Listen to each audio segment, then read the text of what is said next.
So today we have an interview with the father of Final Fantasy, Hironobu Sakaguchi, as well as one of the modern-day developers for Final Fantasy, Yoshi P, where they sit down and talk about Sakaguchi's latest effort, Fantasian Neo Dimension.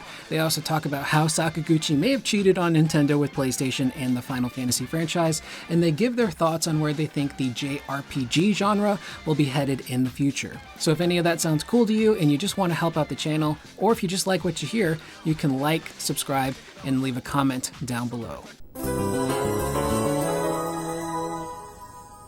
So this interview comes to us from One More Game, where they got to sit down with Sakaguchi and Yoshi P during Tokyo Game Show to talk about Fantasian Neo Dimension. Now you're probably thinking, what the heck is Fantasian? And you're not alone.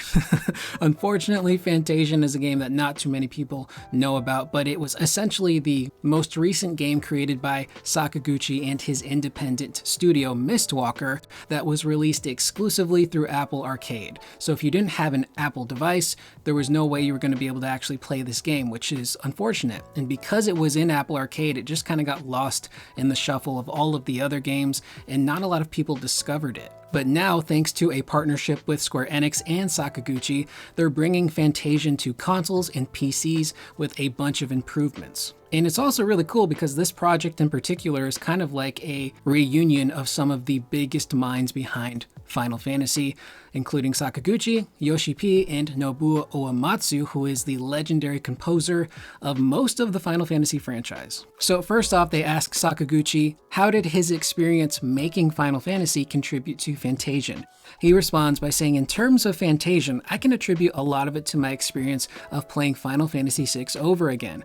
A few years ago, the platform makers were making miniature versions of their consoles, and it was the SNES that it was included in. And it was one of the first ROMs that was on that particular platform. And playing 6 for a Famitsu livestream, it made me realize how this is really kind of the origin or kind of epitome of what I felt was my creative JRPG. So after playing that, having spent, 20 plus years away from it, made me realize that this is the type of feeling that I really want to invoke in my game.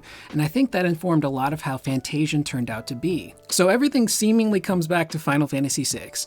Final Fantasy VI for a lot of people is one of the greatest, if not the greatest, Final Fantasy ever made. And I've made this analogy in older videos, but Final Fantasy is almost kind of like the Doctor Who franchise, where everyone has the doctor that introduced them to the franchise, and then people have their favorite doctor. And for some people, it's the same answer. For some people, it's different. For me, the doctor that introduced me to the show Doctor Who was David Tennant's doctor, but my personal favorite is Peter Capaldi. So for a lot of people, they have their favorite Final Fantasies.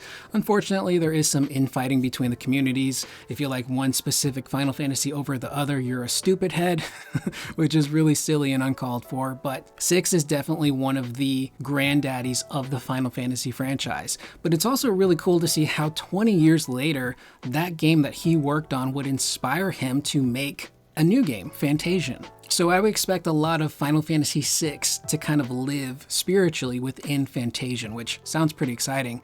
And in this day and age, there are so many people that are craving, that traditional JRPG with turn-based type mechanics like we did have in the old days with the previous Final Fantasy. So I definitely think this will satisfy that specific group of people that just really want that traditional JRPG back. Up next, they ask Sakaguchi and Yoshi P, did they have any differing opinions when crafting Fantasian Neo Dimension? Sakaguchi responds by saying, so I never really put too much emphasis or weight on games having voiceover or voice acting in the games.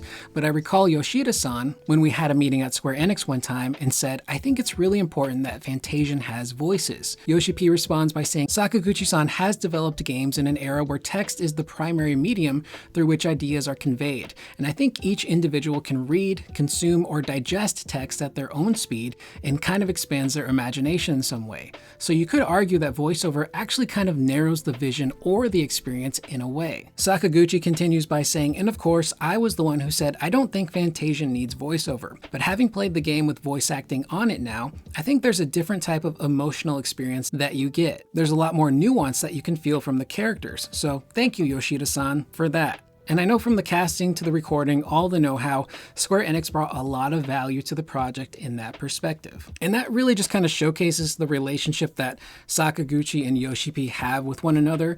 There's a lot of respect and reverence between the two of them. Sakaguchi is also a massive fan of Final Fantasy XIV. He plays it all the time. He's constantly tweeting about it. He's a really big fan. And even in this interview, he says that he's on the Anima server and that if you find him, he's using his real name, you can approach him and speak to him, whether it's English or Japanese, which is super cool. But it's also really interesting because it just kind of shows the two school of thoughts from, the older generation of developers with Sakaguchi and some of the current day developers with Yoshi P, where the games that Sakaguchi created were all text-based. We all read everything. And playing these games growing up, I think a lot of us kind of created our own versions of the characters' voices in our heads. So we kind of knew what we thought they sounded like. But the interesting thing about text is that sometimes the nuance can get lost in translation there, and I might read a sentence differently from somebody else in, Final Fantasy VI or Final Fantasy VII, for example. But by adding voice acting, that now is something that we can convey so much easier. And although they do mention that it can kind of narrow things down, it also does expand things because we can hear the characters deliver the lines the way that they were intended to. It adds so much more value, I think, to the writing when you have great writing and great voice acting. And I think a really great example of that would be Final Fantasy VII. We have the OG FF7, which is entirely text-based, and now we have the Remake Trilogy that has voice acting. And you look at a character like Cloud, we might read his dialogue differently from the OG game, but now we've got someone like Cody Christian, who is just absolutely nailing the performance of this character and bringing so much more life and nuance to the role in all of the written words. And sometimes, it's just nice to not have to read every bit of dialogue. You can just have someone basically perform it for you. Now, because this is a partnership with Square Enix, they can really kind of bolster this game's budget a little bit and help Sakaguchi, bring his original vision to life. So this is a game that's going to be very much improved from its Apple Arcade edition, from having voiceover, better graphics. There's going to be control scheme options now, so you can play with a controller instead of using a touchpad. They've also added a new difficulty mode. There's a normal mode and a hard mode, and they do reference that the hard mode is technically Sakaguchi's original vision of that game, but during some of the play testing they felt it was just a little too difficult, so they added a normal mode for people to try on their first playthrough. Up next, Sakaguchi talks about how returning to Square Enix felt kind of like a high school reunion for him, since there were so many familiar faces. Sakaguchi goes on to say, and this isn't necessarily development related, but I look back at my career and I really got a huge part of my start from the NES and Nintendo. So without the NES, I would say none of any of this would have been possible. But then, I cheated on Nintendo and went to PlayStation. But whether it was Nintendo or Sony, I think both of these companies, in addition to Final Fantasy VI, kind of represent a lot of my origin story in terms of my career development. So initially approaching Fantasian, I was thinking that this could be the last game that I create as a game creator.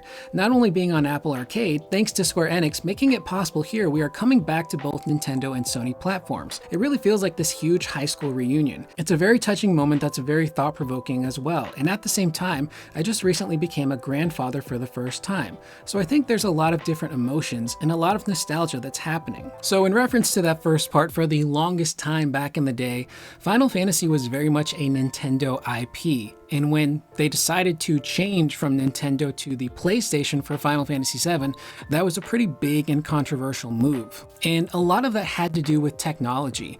Unfortunately, the cartridge-based stuff on Nintendo and the 64 just wasn't going to be up to the task of what Square wanted to do with Final Fantasy VII. So they decided to go to Sony, work on the PlayStation, and those CD-ROMs afforded them so much more flexibility with what they could do with that game in terms of its visuals, its music, its gameplay. And that was such a big turning point for Final Fantasy. Having been known as this Nintendo IP for the longest time, it's now exclusive to PlayStation, and it would be exclusive for a very, very long time.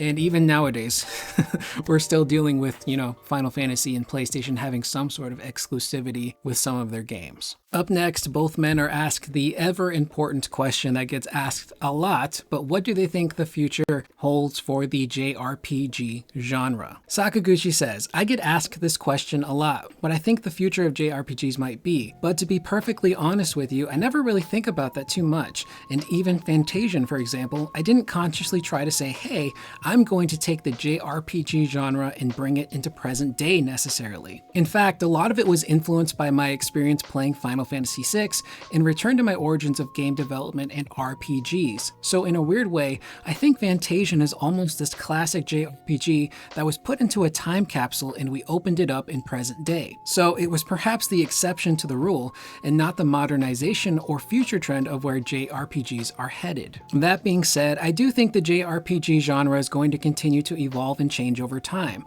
but where it's headed and how it's going to change is something I really don't have any opinion on because I just make the games that I want to. And Fantasian is, I think it's kind of separate from that sort of larger wave or meta trend, if you will. Yoshi P gives his response by saying, I think this is a very difficult question for a lot of the Japanese game developers because when we go out to make a game, it's not like, yes, I'm going to make the best JRPG ever. In fact, we're just making our RPGs. So I know that it often kind of funnels into the subcategory of a JRPG, but again, thinking about what the future holds, it's not the JRPG genre per se, but we just want to make a good experience, a good RPG for players to experience. And this is something that Yoshi P has been asked about before. We've covered it in prior videos, and he's never really been crazy about the term JRPG, and I honestly don't blame him. When developers set out to make a game, they just want to make a great game, whether it's an RPG, action adventure, a shooter, they just want to make that great game. And for whatever reason, when you've got Japanese developers making an RPG, it automatically gets put into that JRPG category, which many people have different feelings about. And as for Sakaguchi's response, I think it's actually really beautiful because he's basically saying like, look, Fantasian was inspired by those classic JRPGs, so it's kind of the exception to the rule to a degree. It's not necessarily where JRPGs or RPGs in general are going to be headed. He just wanted to make a game that was heavily influenced by that era, specifically being inspired by, Final Fantasy VI. But I think in terms of, RPG or JRPG, I think just kind of looking at what Square Enix in particular is doing is kind of where that trend is going. And I think at the end of the day, JRPGs are whatever the developers want them to be. Again, we've had this conversation ad nauseum at this point about Final Fantasy and what its identity is, what kind of gameplay mechanics are they going to have, and the next Final Fantasy is whatever that development team wants it to be. If it's an action RPG like 7 Remake and 7 Rebirth, that's what it's going to be. If they want to go more of the action route like 16, that's what it's going to be. If they decide they want to do turn-based again, that's what that game is going to be. They're just setting out to make a good game from the get-go. So I guess my answer to that would be the JRPG is whatever the creator wants it to be. And the last thing we'll touch on here is that the original soundtrack for Fantasian, composed by the brilliant Nobuo Uematsu, who did almost every Final Fantasy from 1 to 10 on his own. He did have help for some of those games, but this is a legendary composer. He's someone that I would throw up there with composers like Beethoven and Bach.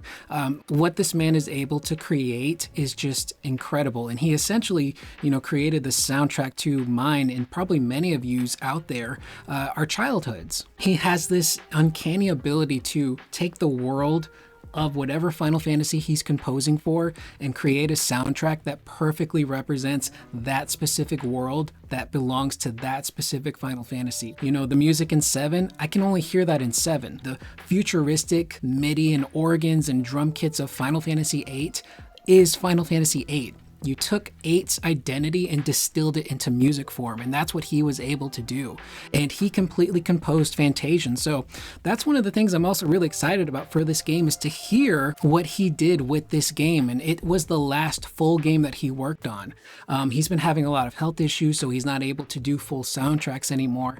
But he does come in every now and again to do a few songs here and there for Final Fantasy, which is always really nice to have. But I'm really curious to hear what he crafted for Fantasian Fantasia because the man is just a musical genius that even to this day, I still listen to all of his music pretty consistently, whether I'm humming them to myself or just putting them on my phone or listening to them while I'm editing. The stuff that man has crafted is incredible, so I can't wait to see what he's done with Fantasian. Now, what's also really cool is that because they partnered with Square Enix, there's going to be a number of Final Fantasy games that have their soundtracks within Fantasian. There's like a music player mode, so you can play music from 7 Remake or 7 Rebirth, and I believe even Final Fantasy 16. So if you want to experience Fantasian with those soundtracks instead, you can do so, but I very much want to hear what Uematsu-san was able to do with what is essentially his last full project. And all in all, this version of Fantasian is really shaping up to be, something that could be really special because of everyone involved. It's kind of got a little bit of old, a little bit of new when it comes to Final Fantasy. It's still that traditional JRPG, but it still has elements of what you would find in a newer JRPG, like the voice acting, the updated controls. And of course, it's also got, it's probably going to be a really great soundtrack with Uematsu leading the charge. So this is a game that I'm definitely going to be keeping my eye on, and it comes out on December 5th, and I'm really excited to try it. I'm currently playing through Final Fantasy X Remastered. In that game, its combat, its world, its incredibly gorgeous art direction is just scratching an itch in my brain that I didn't know I needed scratched. So I'm kind of in that old school JRPG mood, and I think Fantasian might just kind of hit the spot for me as well. With that being said, that is the video. Let me know in the comments down below, what do you guys think so far of Fantasian Neo Dimension? Is this the first time you guys are hearing about this game? Did you play it initially when it released on Apple Arcade? I would love to hear your guys' thoughts in the comments down below. I am Curious Corduroy. I will see you guys in the next video. Please remember to always be excellent to one another.